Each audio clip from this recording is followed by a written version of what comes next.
Lu masih bangga pamer saldo di bank yang tiap bulan dipotong biaya admin siluman sampai lebur jadi debu? Selamat, lu resmi jadi donatur sukarela buat bayarin AC gedung bank. Di video ini, gue bakal bongkar rahasia reksadana yang selama ini disembunyiin dari kaum mendang-mending, biar duit gopek lu bisa beranak pinak. Biar lu nggak miskin permanen dan berhenti jadi korban sistem. Hajar tombol subscribe di bawah ini sekarang, karena poin kelima nanti bakal ngajarin lu manuver maut yang biasa dipakai para sultan. Kita masuk ke rahasia pertama. Bosku, di bagian ini, gue mau ngebongkar habis-habisan kebanggaan semulu, ilusi konyol lu soal pahlawan finansial, dan kebodohan struktural soal nabung di bank konvensional. Gue tahu banget isi kepala kaum mendang-mending. Lu ngerasa keren. Lu ngerasa udah jadi manusia paling bijak sedunia pas lu berhasil nyisihin duit sisa gajian. Letaklah 50.000 perak, terus lu setor ke rekening bank biasa. Lu senyum bangga ngelihat layar ATM. Lu tepuk dada lu sendiri dan bilang, wah, gila, gue udah melek finansial nih. Gue udah nabung buat masa depan. Hah, selamat, bosku. Selamat. Karena di detik lu masukin duit receh lu ke bank konvensional itu, tiap bulan duit lu secara resmi lagi digerogoti, dikunyah, dan dihisap darahnya sama biaya admin sampai habis lebur jadi debu kosmik. Lu pikir lu lagi nabung? Salah besar. Lu lagi jadi donatur sukarela. Coba lu cek riwayat mutasi rekening lu sekarang juga. Jangan cuma dilihat angka totalnya doang. Lu plototin tuh rincian potongannya. Ada biaya administrasi bulanan, ada biaya pemeliharaan kartu ATM, biaya SMS banking yang bahkan pesannya nggak pernah lu baca, sampai denda saldo di bawah batas minimum. Uang lu terus-terusan dipotong buat biaya siluman ini itu, ditarik paksa tanpa permisi, sampai akhirnya saldo lu menyentuh limit terbawah dan rekening lu ditutup paksa secara sepihak sama pihak bank. Tragedi banget, kan? Lu niatnya mau kaya, malah disedot sampai miskin. Ini tuh ibaratnya lu beli paket kuota internet mahal-mahal. Lu irit-irit makainya biar awet sebulan. Lu nahan diri nggak nonton YouTube, nggak scroll TikTok. Pas akhir bulan, sisa kuota lu yang masih bergiga-giga itu hangus sia-sia begitu aja gara-gara aturan operator seluler yang super absurd. Sakit hati nggak lu? Uang lu hilang bukan karena lu pakai buat makan enak, tapi karena lu biarin diam di tempat yang salah. Dengerin gue baik-baik. Bank itu sebenarnya bukan tempat buat ngembangin duit receh. Kalau lu cuma punya modal duit setara harga seporsi nasi padang pakai ayam bakar plus es teh manis, terus lu maksa naruh uang itu di bank konvensional, itu sama aja lu lagi ngasih sumbangan sedekah ke instansi raksasa yang ownernya udah super kaya raya. Duit lu yang jumlahnya nggak seberapa itu murni cuma dipakai buat ngebayarin tagihan listrik AC gedung ban mereka yang dinginnya ngalahin kutub utara. Lu kedinginan di kos-kosan kipas angin lu rusak, sementara duit lu dipakai buat ngademin direktur bank. Mikir. Nah, sekarang kita balik logikanya ke reksadana. Disinilah rahasia para elit bermain. Kalau lu masukin duit receh lu, duit gopekan lu, atau duit 10.000 perak sisa kembalian beli rokok ke reksadana, duit lu itu bakal beranak pinak tanpa disunat biaya admin bulanan sama sekali. Iya, lu nggak salah dengar. Nggak ada. Bayangin aja. Lu naruh 10.000 bulan ini, bulan depan duit lu tetap utuh 10.000, bahkan nambah dikit jadi 10.005 rupiah. Bukannya malah minus jadi 8.000 gara-gara dipotong dari administrasi konyol yang nggak masuk akal. Di reksadana, lu nggak perlu pusing mikirin biaya bulanan. Nggak ada tuh cerita potongan administrasi siluman yang tiba-tiba muncul kayak hantu di riwayat mutasi lu. Duit lu bener-bener disuruh bekerja keras buat ngebangun kekayaan lu sendiri, bukan buat ngebayarin fasilitas gedung orang lain. Kebanyakan kaum mendang-mending selalu dicekoki dogma sesat dari zaman penjajahan. Uang mending disimpan di bawah kasur atau di bank aja. Nah, biar aman. Aman dari mana, bosku? Di bawah kasur duit lu dimakan rayap sampai bolong-bolong. Di bank duit lu dimakan admin sampai minus. Di mana amannya? Reksadana ini ngasih jalan keluar yang paling logis buat orang-orang middle class atau kelas bawah yang modalnya ngepas, tapi pengen ngerasain sensasi duitnya dihormati. Receh lu di reksadana itu diperlakukan layaknya tamu VIP istimewa. Duit lu dijemput, dikelola, dan dihargai pertumbuhannya. Bukan disuruh antre panjang di teller cuma buat dipajakin kanan-kiri. Ini baru langkah awal, bos. Ini baru pemanasan buat ngerubah mindset miskin lu secara permanen. Oke, lu udah mulai melek di poin pertama. Lu udah sadar kalau duit lu aman dari gigitan Dracula admin bank. Tapi sekarang, gue tahu banget apa yang lagi berisik di dalam kepala lu. Lu pasti mulai cari-cari alasan. Lu mulai overthinking dan bergumam pakai nada mendang-mending lu yang khas itu. Wah, Bang, kalau duitnya beneran disuruh kerja keras, terus siapa yang ngurusin? Gue kan goblok matematika. Gue boro-boro ngerti saham. Ngitung kembalian beli galon aja kadang masih suka salah. Gue nggak ngerti apa itu inflasi. Apalagi disuruh nebak kondisi geopolitik perang di Timur Tengah atau nebak manuver kebijakan ekonomi presiden di bursa saham. Otak gue nggak nyampe, bos. Kapasitas otak gue cuma sekelas flash disk 2 giga. Mending gue mundur aja lah. Hah, dengerin gue baik-baik. Bosku, pasang kuping lu. Justru ketidaktahuan lu, kemalasan lu, dan kebodohan lu soal ekonomi makro itu adalah jembatan emas menuju rahasia kita yang kedua. Disinilah sistem reksadana benar-benar bersinar jadi cheat code kehidupan. Lu nggak perlu jadi orang pinter. Lu nggak perlu jadi sarjana ekonomi. Lu nggak perlu jadi serigala Wall Street buat bisa cuan konsisten di pasar modal yang kejam ini. Kenapa? Karena rahasia kedua ini ngebongkar keberadaan sebuah entitas super jenius yang secara harfiah siap sedia buat jadi pesuruh pribadi lu. Nama entitas ini adalah manajer investasi. Biar otak lu yang gampang ngehang itu gampang nangkepnya. Gue kasih analogi dunia game. Lu tahu kan fenomena joki game online? Lu main Mobile Legends. Lu mandek di rang epic berbulan-bulan karena lu main sama publik yang toksik. Terus karena gengsi, lu nyewa joki pro player. Lu bayar dia. Lu kasih akun lu. Apa yang terjadi? Lu cuma modal rebahan doang di kasur. Garuk-garuk perut sambil nonton YouTube. Sementara si joki ini yang stres, begadang, keringetan, jari keriting pusrang sampai aku lu nembus level mythic atau glory. Nah, reksadana itu sama persis kayak gitu.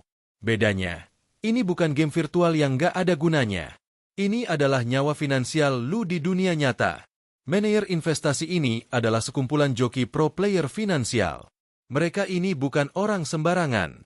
Mereka itu orang-orang jenius, lulusan universitas top, analis kelas kakap yang tiap hari makanannya adalah data analitik, ngunyah berita ekonomi global buat sarapan, sampai mantau isu-isu pejabat korup yang lagi bikin kebijakan ngawur. Merekalah yang matanya merah, stres, dan botak mikirin di mana tempat paling aman, paling kebal krisis, dan paling menguntungkan buat naruh duit receh lu. Lu nggak perlu lagi pusing-pusing baca laporan keuangan perusahaan yang tebalnya kayak buku telepon era 90-an. Lu nggak perlu nontonin berita bisnis yang isinya grafik ruwet kayak benang kusut. Kau mendang-mending biasanya mundur duluan pas dengar kata investasi, karena ngerasa ribet. Padahal, sistem reksadana ini diciptakan khusus justru buat orang-orang yang malas mikir, tapi pengen ngerasain nikmatnya jadi orang kaya. Lu bayangin, bosku, lu bayangin keajaiban struktural ini. Lu punya sebuah tim analis elit yang kerja banting tulang meres keringat buat lu, 24 jam penuh. Dan tahu nggak lu bayar mereka pakai apa? Lu hanya perlu bayar mereka dari sekian persen keuntungan lu yang sangat amat kecil potongannya. Kalau lu nggak untung, mereka juga nggak seneng. Ini adalah simbiosis mutualisme tingkat dewa. Di dunia maya, di game online, lu rela ngeluarin duit ratusan ribu buat bayar joki mabar biar rang profil lu kelihatan jago. Padahal di dunia nyata lu tetap kere dan nggak bisa beli rumah. Masa giliran di dunia nyata, lu nggak mau nyewa joki, manajer investasi buat naikin kasta dompet lu? Lu cukup bayar mereka. Biarin mereka yang nangis-nangis ngurusin fluktuasi harga pasar yang kejam. Sementara lu tetap bisa asyik ngopi di warkop, scroll sosmed, dan tidur mendengkur nyenyak tiap malam sambil nontonin aset lu naik kelas. Ini hack kehidupan, bos. Lu lagi menyewa otak miliaran dolar cuma dengan modal duit 10.000 perak. Oke, pertanyaan besarnya sekarang. Kalau lu udah punya joki, pinter yang ngurusin duit lu, apa sih yang bakal bikin lu ketagihan buat terus-terusan nyetor duit ke mereka? Kenapa lu nggak berhenti di bulan pertama aja? Nah, ini dia rahasia ketiga. Rahasia yang nggak pernah dibahas sama mentor-mentor keuangan sok asik di luar sana, yang jualan kelas mahal tapi isinya cuma teori copy-paste dari Google. Rahasia ketiga ini adalah tentang sebuah manipulasi psikologis tingkat dewa. Ini adalah hack kelemahan otak lu sendiri lewat sebuah fenomena magis yang gue sebut, dopamin angka hijau. Dengerin gue. Lu semua pasti tahu kan rasanya pas HP lu bunyi, terus lu lihat layar, dan ternyata itu notif chat dari gebetan yang udah lu kejar-kejar setengah mati berbulan-bulan? Atau rasanya pas lu lagi asyik nge-scroll e-commerce, terus nemu flash sale diskon 90%? Otak lu langsung nyetrum, kan? Jantung lu deg-degan.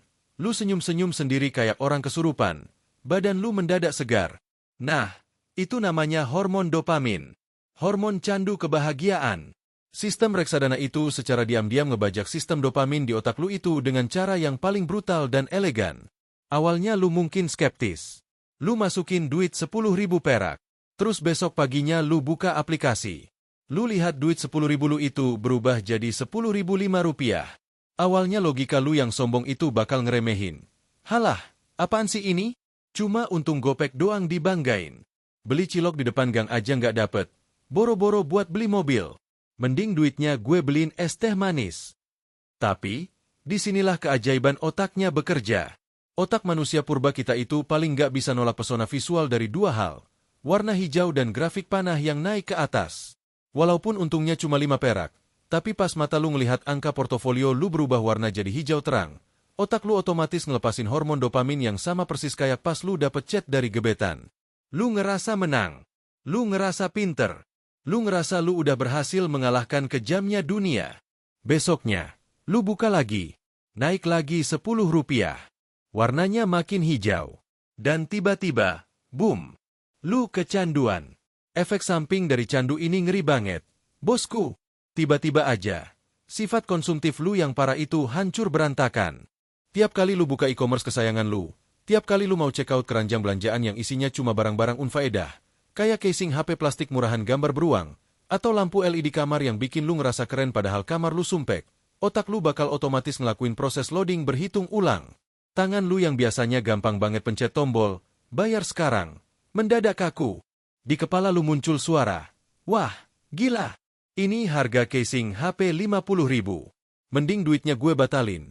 Gue top up masukin ke reksadana aja sekarang, biar besok pagi portofolio gue makin hijau dan grafiknya makin naik tajam. Bam! Ini adalah antitesis paling ampuh. Penangkal racun paling mujarab dari sifat konsumtif masyarakat mendang-mending yang makin hari makin sekarat digorok iklan. Lu yang biasanya hobi ngabisin duit gaji buat nongkrong cantik di coffee shop mahal murni cuma demi bisa update instastory pamer ke followers fiktif lu, perlahan lu bakal berubah drastis.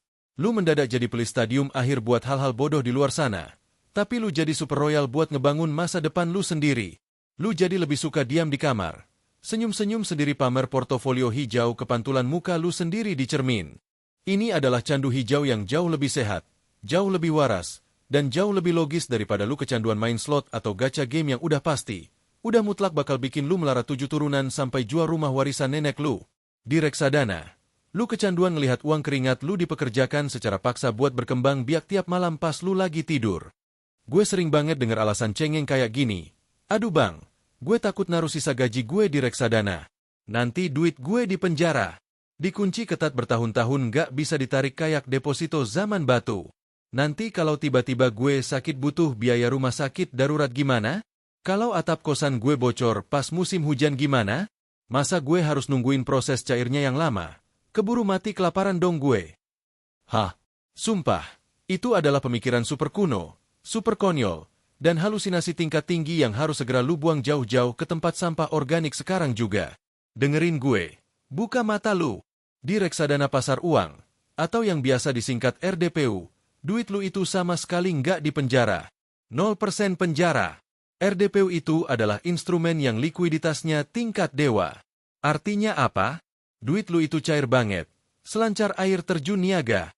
Lu bisa jadiin RDPU ini sebagai tempat parkir dana darurat paling sempurna.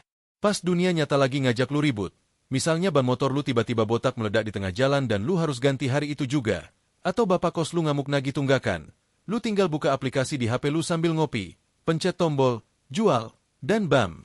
Dalam waktu singkat, duitnya udah mejeng cantik, landing dengan mulus di rekening bank lu tanpa ada potongan penalti yang brengsek. Fleksibilitas luar biasa ini bikin RDPU jauh lebih superior dibanding lu nyimpan uang tunai tebal di dalam dompet yang rawan dicopet di stasiun kereta, atau di rekening bank yang rawan kepotong admin siluman. Lu dapat untung harian yang stabil, tapi uang lu tetap bisa lu akses kapan aja lu mau. Jadi, alasan klasik bahwa uang investasi itu adalah uang mati, resmi terbantahkan telak di sini. Lu tetap bisa hidup normal, bisa survive dari kiamat kecil bulanan, sambil biarin sisa uang lu yang lain kerja keras bagai kuda. Tapi, dengerin kelanjutannya. Bosku, kalau lu cuma naruh duit di RDPU selamanya dan lu merasa udah jadi investor paling jago sedunia, lu salah besar. Itu bukan strategi orang cerdas. Lu harus sadar penuh kalau RDPU itu fungsinya cuma sekadar ruang tunggu eksklusif. Anggap aja RDPU itu lobi hotel bintang 5. Tempat lu nyantai, minum kopi enak, makan camilan gratis. Tempat duit lu diamanin dari inflasi sementara lu nungguin kamar lu dibersihin. Nah, rahasia sebenarnya dari para sultan investasi adalah mereka tahu kapan momen yang pas buat mindahin duit mereka yang udah numpuk menggunung di lobi hotel RDPU itu. Mereka lakuin sebuah manuver maut dengan mindahin semuanya ke instrumen berisiko tinggi kayak reksadana saham buat nyari ledakan cuan besar. Kapan momen terbaiknya? Tentu aja pas kondisi pasar saham lagi hancur-hancurnya. Lagi diskon besar-besaran. Lagi berdarah-darah. Saat berita di TV tiap malam isinya nakut-nakutin soal krisis, resesi, inflasi. Saat para investor amatir, kaum mendang-mending yang panikan itu pada jualan saham mereka sambil nangis ketakutan karena takut jatuh miskin. Di titik kepanikan itulah kaum elit justru lagi asyik bawa keranjang belanjaan, borong aset pakai harga grosir pasar malam. Kalau lu punya tumpukan peluru dana di RDPU, lu tinggal switch atau pindahin dana itu ke reksadana saham pas harganya lagi nyungsep ke dasar bumi. Nanti, pas ekonomi udah pulih normal dan harga saham pada terbang nembus awan, lu tinggal duduk manis, rebahan, dan nontonin duit lu meledak berkali-kali lipat. Kaum mendang-mending? Hah, kelakuan mereka selalu kebalikannya. Super konyol. Mereka baru berani masuk beli saham pas harganya udah mahal di pucuk gunung karena kena virus FOMO, ikut-ikutan tren di sosial media. Terus pas harganya turun koreksi 2% aja, mereka langsung nangis guling-guling, teriak-teriak nyalahin pemerintah, nyalahin presiden, nyalahin konspirasi elit global. Manuver mindahin dana saat krisis ini jelas butuh mental baja dan logika yang dingin. Lu nggak boleh baperan. Lu nggak boleh panikan ngelihat berita. Lu harus bertindak kayak mesin pembunuh berdarah dingin. Kayak seorang sniper alias penembak jitu yang tahu persis kapan mangsanya lagi lemah tak berdaya. Dan RDPU ngasih lu keluasaan luar biasa buat nyimpan amunisi dengan aman, sebelum lu narik pelatuk buat nembak sasaran besar di depan mata lu. Sekarang kita sampai di puncak dari segala rahasia. Ini adalah rahasia terakhir, rahasia paling brutal, paling fatal, dan paling menakutkan yang pernah sengaja disembunyikan dari kurikulum pendidikan formal kita. Sebuah fakta gelap yang ngejelasin dengan sangat gamblang kenapa kelas menengah di negara ini makin hari makin gampang jatuh miskin tanpa mereka sadari sama sekali. Gue minta lu fokus. Singkirin dulu semua hal, tatap layar ini, dan resapi baik-baik.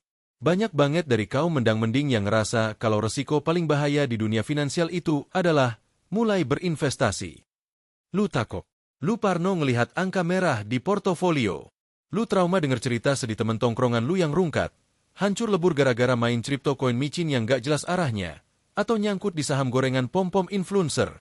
Akhirnya, karena ketakutan itu, lu ngambil sebuah keputusan yang lu anggap paling bijak dan paling aman sedunia. Lu memutuskan untuk diam aja dan gak ngapa-ngapain.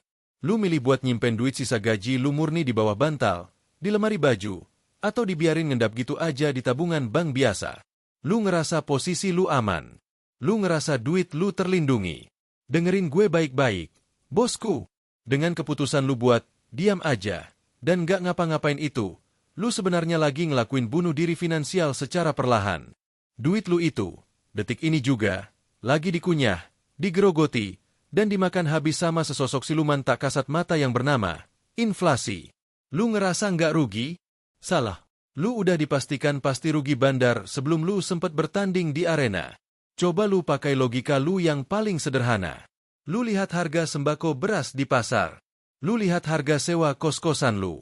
Lu lihat harga UKT kampus yang makin hari makin ugal-ugalan dan nggak ngotak. Tiap tahun harganya naik terus, kan? Duit selembar 100.000 warna merah lu tahun ini, mungkin masih bisa dapat lumayan banyak barang belanjaan kalau lu bawa ke minimarket. Masih dapat beras, telur, minyak goreng. Tapi, 5 tahun lagi, uang 100.000 merah yang sama persis itu, mungkin cuma bakal cukup buat beli gorengan sekantong plastik sama es teh manis di pinggir jalan. Efek dopamin hijau ini perlahan ngebunuh identitas lu sebagai konsumen gampang dikibulin, dan melahirkan lu kembali sebagai seorang kapitalis kecil yang rakus akan pertumbuhan aset. Sekali lu ngerasain nikmatnya candu angka hijau ini nyetrum di saraf otak lu, gue berani taruhan, lu nggak bakal bisa balik lagi ke gaya hidup boros lu yang lama. Selamat, lu udah berhasil ngehek otak miskin lu sendiri. Dengerin gue baik-baik, bosku. Kalau di poin ketiga tadi lu udah ngerasain nikmatnya candu dopamin dari angka hijau, gue kasih tahu satu rahasia. Itu cuma pemanasan. Itu cuma appetizer. Cuma hidangan pembuka. Cuan gopek dari modal 10.000 perak itu murni cuma ujung kuku dari potensi raksasa yang sebenarnya. Kalau lu konsisten nahan nafsu belanja lu, kalau lu terus-terusan nyetor sisa duit jajan lu dan ngeliatin angka hijau itu tiap hari, ada sebuah monster raksasa tak kasat mata yang perlahan-lahan lagi bangkit dari tidurnya buat ngerubah recehan lu itu jadi gunung emas murni. Pertanyaannya, gimana cara kerja monster ini? Kita masuk ke poin keempat. Sebuah fenomena yang bakal bikin bulu kuduk lu merinding saking brutalnya. Fenomena ini bernama kekuatan bola salju. Atau bahasa kerennya yang sering dipakai sama orang-orang pakai jas mahal di kawasan Sudirman, compounding interest. Ini bukan sekadar soal nominal 10.000 peraknya. Bukan. Ini tentang efek gulungannya yang sifatnya sangat amat mengerikan. Intinya, ini adalah konsep bunga yang berbunga lagi. Dan keuntungan yang menghasilkan keuntungan lagi secara terus-menerus tanpa henti, tanpa capek, tanpa butuh cuti tahunan. Lu tahu Albert Einstein? Fisikawan berambut jabrik yang otaknya paling jenius sejagat raya itu? Dia pernah bilang dengan mulutnya sendiri kalau compounding interest ini adalah keajaiban dunia ke-8. Siapa yang paham, dia bakal ngasilin duit. Siapa yang nggak paham, dia bakal ngebayar duit itu seumur hidupnya. Tapi pertanyaannya, kenapa konsep segila dan seajaib ini jarang banget? Atau bahkan nggak pernah diajarin secara gamblang di sekolah formal lu? Kenapa guru matematika lu lebih sibuk ngajarin lu rumus aljabar yang rumitnya minta ampun tapi nggak kepakai pas lu ngurusin cicilan motor? Jawabannya brutal. Bosku, karena sistem kapitalis global itu sengaja merahasiakan konsep ini dari kurikulum pendidikan. Mereka pengin lu tetap jadi masyarakat konsumtif. Mereka pengin lu tetap bodoh secara finansial, biar lu terus-terusan nyetak utang, belanja barang rongsokan, dan kerja keras buat perusahaan mereka. Sekolah zaman sekarang itu murni didesain cuma buat nyetak lu jadi pekerja kantoran yang penurut, bukan ngajarin lu cara bikin duit lu beranak pinak. Biar otak lu nggak loading kelamaan, gue kasih ilustrasi matematika yang paling gampang dicerna. Bayangin lu naruh modal awal 100.000 perak, terus bulan depan, lu untung 1.000 perak. Nah, di bulan depannya lagi, keuntungan lu itu dihitung bukan dari 100.000 awal lu, tapi dihitung dari 101.000. Duit hasil keuntungan lu yang 1.000 perak itu ditarik paksa secara otomatis buat ikut kerja rodi lagi buat lu siang dan malam. Ini ibaratnya lu lagi bikin bola salju kepalan tangan bocah, terus lu gelindingin dari puncak gunung Everest. Awalnya kecil, lambat, kelihatannya remeh banget. Lu diketawain sama tetangga lu. Tapi, pas bola salju itu terus ngegelinding menembus badai, saljunya nempel, makin lama makin gede, makin berat, makin cepat. Dan pas bola itu sampai di bawah lembah, ukurannya udah segede gedung rumah susun 20 lantai yang siap ngelindas dan ngancurin apa aja di depannya. Bam! Inilah bentuk passive income paling nyata, paling brutal, dan paling masuk akal yang bisa lu rasain langsung dari sekadar modal receh sisa kembalian beli galon. Kalau lu biarin duit lu menggelinding tenang ngelewatin siklus ini selama 5 atau 10 tahun, hasil akhirnya dijamin 100% bakal bikin mata lu melotot dan jantung lu syok berat. Sayangnya, dan ini adalah penyakit paling mematikan dari kaum mendang-mending, mereka nggak punya mental kesabaran. Mereka itu nggak kuat nunggu bola salju ini membesar sempurna. Mental mereka itu mental mie instan kuah. Maunya serba cepat. Hari ini mereka tanam duit 100.000. Besok sorenya mereka udah teriak-teriak nanya kapan duitnya bisa dipakai buat beli motor gede kontan. Tolol banget, kan? Padahal kunci paling utama, paling absolut dari kekayaan sejati adalah waktu tunggu dan konsistensi tingkat dewa. Lu bayangin aja konsep ini kayak lu lagi beternak ayam di halaman belakang rumah lu. Lu beli 1 ayam jago dan 1 ayam betina. Ayam betinanya nelur. Terus telurnya langsung lu rebus buat sarapan lu pagi itu juga. Sampai kiamat pun peternakan lu ya bakal gitu-gitu aja. Bos, lu nggak bakal pernah kaya. Tapi orang yang paham compounding, telurnya itu ditetasin lagi jadi anak ayam baru. Anak ayamnya gede, nelur lagi, ditetasin lagi. Semakin lama waktu berputar, peternakan lu bakal penuh sesak sama ribuan ayam tanpa lu harus ngeluarin duit buat beli bibit baru lagi. Makanya, dengerin gue. Daripada lu sibuk nyinyir dan ribut di kolom komentar bahas program makan bergizi gratis pemerintah yang nyedot anggaran ratusan triliun, mending lu tutup mulut lu, buka aplikasi lu, dan mulai mikirin program gizi gratis buat dompet lu sendiri pakai keajaiban compounding interest ini. Oke, kita masuk ke rahasia kelima. Di poin ini, gue bakal ngebongkar sebuah kebohongan publik, mitos sesat paling purba yang sering banget dijadiin alasan sama kaum mendang-mending buat lari dari investasi. Sekaligus, gue bakal ngajarin lu sebuah manuver maut, rahasia yang biasa dipakai sama para sultan buat ngelipat gandakan kekayaan mereka di saat orang miskin lagi pada nangis ketakutan. Gue sering banget denger alasan cengeng kayak gini, aduh bang, gue takut naruh sisa gaji gue di reksadana. Nanti duit gue di penjara. Dikunci ketat bertahun-tahun nggak bisa ditarik kayak deposito zaman batu. Nanti kalau tiba-tiba gue sakit butuh biaya rumah sakit darurat gimana? Kalau atap kosan gue bocor pas musim hujan gimana? Masa gue harus nungguin proses cairnya yang lama? Keburu mati kelaparan dong gue. Hah? Sumpah, itu adalah pemikiran super kuno, super konyol, dan halusinasi tingkat tinggi yang harus segera lu buang jauh-jauh ke tempat sampah organik sekarang juga. Dengerin gue. Buka mata lu. Di reksadana pasar uang, atau yang biasa disingkat RDPU, duit lu itu sama sekali nggak di penjara. 0% penjara. RDPU itu adalah instrumen yang likuiditasnya tingkat dewa. Artinya apa? Duit lu itu cair banget, selancar air terjun niaga. Lu bisa jadiin RDPU ini sebagai tempat parkir dana darurat paling sempurna. Pas dunia nyata lagi ngajak lu ribut, misalnya ban motor lu tiba-tiba botak meledak di tengah jalan dan lu harus ganti hari itu juga. Atau bapak kos lu ngamuk nagih tunggakan, lu tinggal buka aplikasi di HP lu sambil ngopi, pencet tombol, jual, dan bam. Dalam waktu singkat, duitnya udah mejeng cantik, landing dengan mulus di rekening bank lu tanpa ada potongan penalti yang brengsek. Fleksibilitas luar biasa ini bikin RDPU jauh lebih superior dibanding lu nyimpan uang tunai tebal di dalam dompet yang rawan dicopet di stasiun kereta, atau di rekening bank yang rawan kepotong admin siluman. Lu dapet untung harian yang stabil, tapi uang lu tetap bisa lu akses kapan aja lu mau. Jadi, alasan klasik bahwa uang investasi itu adalah uang mati, resmi terbantahkan telak di sini. Lu tetap bisa hidup normal, bisa survive dari kiamat kecil bulanan, sambil biarin sisa uang lu yang lain kerja keras bagai kuda. Tapi, dengerin kelanjutannya. Bosku, kalau lu cuma naruh duit di RDPU selamanya dan lu merasa udah jadi investor paling jago sedunia, lu salah besar. Itu bukan strategi orang cerdas. Lu harus sadar penuh kalau RDPU itu fungsinya cuma sekadar ruang tunggu eksklusif. Anggap aja RDPU itu lobi hotel bintang 5. Tempat lu nyantai, minum kopi enak, makan camilan gratis. Tempat duit lu diamanin dari inflasi sementara lu nungguin kamar lu dibersihin. Nah, rahasia sebenarnya dari para sultan investasi adalah mereka tahu kapan momen yang pas buat mindahin duit mereka yang udah numpuk menggunung di lobi hotel RDPU itu. Mereka lakuin sebuah manuver maut dengan mindahin semuanya ke instrumen berisiko tinggi kayak reksadana saham buat nyari ledakan cuan besar. Kapan momen terbaiknya? Tentu aja pas kondisi pasar saham lagi hancur-hancurnya. Lagi diskon besar-besaran. Lagi berdarah-darah. Saat berita di TV tiap malam isinya nakut-nakutin soal krisis, resesi, inflasi.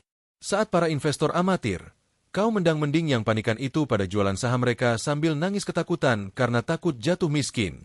Di titik kepanikan itulah kaum elit justru lagi asyik bawa keranjang belanjaan, borong aset pakai harga grosir pasar malam. Kalau lu punya tumpukan peluru dana di RDPU, lu tinggal switch atau pindahin dana itu ke reksadana saham pas harganya lagi nyungsep ke dasar bumi. Nanti, pas ekonomi udah pulih normal dan harga saham pada terbang nembus awan, lu tinggal duduk manis, rebahan, dan nontonin duit lu meledak berkali-kali lipat. Kaum mendang-mending? Hah, kelakuan mereka selalu kebalikannya. Super konyol. Mereka baru berani masuk beli saham pas harganya udah mahal di pucuk gunung karena kena virus FOMO, ikut-ikutan tren di sosial media. Terus pas harganya turun koreksi 2% aja, mereka langsung nangis guling-guling, teriak-teriak nyalahin pemerintah, nyalahin presiden, nyalahin konspirasi elit global. Manuver mindahin dana saat krisis ini jelas butuh mental baja dan logika yang dingin. Lu nggak boleh baperan. Lu nggak boleh panikan ngelihat berita. Lu harus bertindak kayak mesin pembunuh berdarah dingin. Kayak seorang sniper alias penembak jitu yang tahu persis kapan mangsanya lagi lemah tak berdaya. Dan RDPU, ngasih lu keluasaan luar biasa buat nyimpan amunisi dengan aman, sebelum lu narik pelatuk buat nembak sasaran besar di depan mata lu. Sekarang kita sampai di puncak dari segala rahasia. Ini adalah rahasia terakhir. Rahasia paling brutal, paling fatal, dan paling menakutkan yang pernah sengaja disembunyikan dari kurikulum pendidikan formal kita. Sebuah fakta gelap yang ngejelasin dengan sangat gamblang kenapa kelas menengah di negara ini makin hari makin gampang jatuh miskin tanpa mereka sadari sama sekali. Gue minta lu fokus. Singkirin dulu semua hal, tatap layar ini, dan resapi baik-baik. Banyak banget dari kaum mendang-mending yang ngerasa kalau resiko paling bahaya di dunia finansial itu adalah mulai berinvestasi. Lu takut. Lu parno ngelihat angka merah di portofolio. Lu trauma denger cerita sedih temen tongkrongan lu yang rungkat. Hancur lebur gara-gara main crypto koin micin yang gak jelas arahnya. Atau nyangkut di saham gorengan pom-pom influencer. Akhirnya, karena ketakutan itu, lu ngambil sebuah keputusan yang lu anggap paling bijak dan paling aman sedunia. Lu memutuskan untuk diam aja dan gak ngapa-ngapain. Lu milih buat nyimpen duit sisa gaji lu murni di bawah bantal, di lemari baju, atau dibiarin ngendap gitu aja di tabungan bank biasa. Lu ngerasa posisi lu aman. Lu ngerasa duit lu terlindungi. Dengerin gue baik-baik, bosku. Dengan keputusan lu buat diam aja dan gak ngapa-ngapain itu, lu sebenarnya lagi ngelakuin bunuh diri finansial secara perlahan. Duit lu itu, detik ini juga, lagi dikunyah, digerogoti, dan dimakan habis sama sesosok siluman tak kasat mata yang bernama inflasi. Lu ngerasa nggak rugi? Salah. Lu udah dipastikan pasti rugi bandar sebelum lu sempet bertanding di arena. Coba lu pakai logika lu yang paling sederhana. Lu lihat harga sembako beras di pasar. Lu lihat harga sewa kos-kosan lu. Lu lihat harga UKT kampus yang makin hari makin ugal-ugalan dan nggak ngotak. Tiap tahun harganya naik terus, kan? Duit selembar 100.000 warna merah lu tahun ini, mungkin masih bisa dapat lumayan banyak barang belanjaan kalau lu bawa ke minimarket. Masih dapat beras, telur, minyak goreng. Tapi, 5 tahun lagi, uang 100.000 merah yang sama persis itu, mungkin cuma bakal cukup buat beli gorengan sekantong plastik sama es teh manis di pinggir jalan. Kalau lu cuma diam merenung, daya beli uang tabungan lu itu hancur lebur pelan-pelan tanpa ampun. Lu ngerasa posisi lu aman, padahal realitanya lu itu lagi berdiri di atas dek kapal laut yang lagi tenggelam pelan-pelan ke dasar samudra. Lu mati konyol tanpa perlawanan. Para bos besar, pejabat negara, elit politik, dan orang-orang super kaya di luar sana sangat amat paham gimana cara kerja monster inflasi ini. Makanya, mereka itu nggak pernah mau nyimpen uang tunai dalam jumlah besar di brankas rumah mereka. Mereka jijik sama uang tunai yang menganggur. Mereka selalu gerak cepat ngubah uang kertas mereka jadi bentuk aset produktif.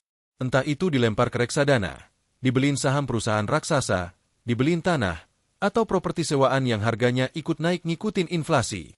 Sementara kaum mendang-mending, kaum pekerja keras di bawah, kalian disuruh puas nerima nasib. Disuruh bersyukur dengan gaji UMR yang naiknya cuma seiprit setahun sekali.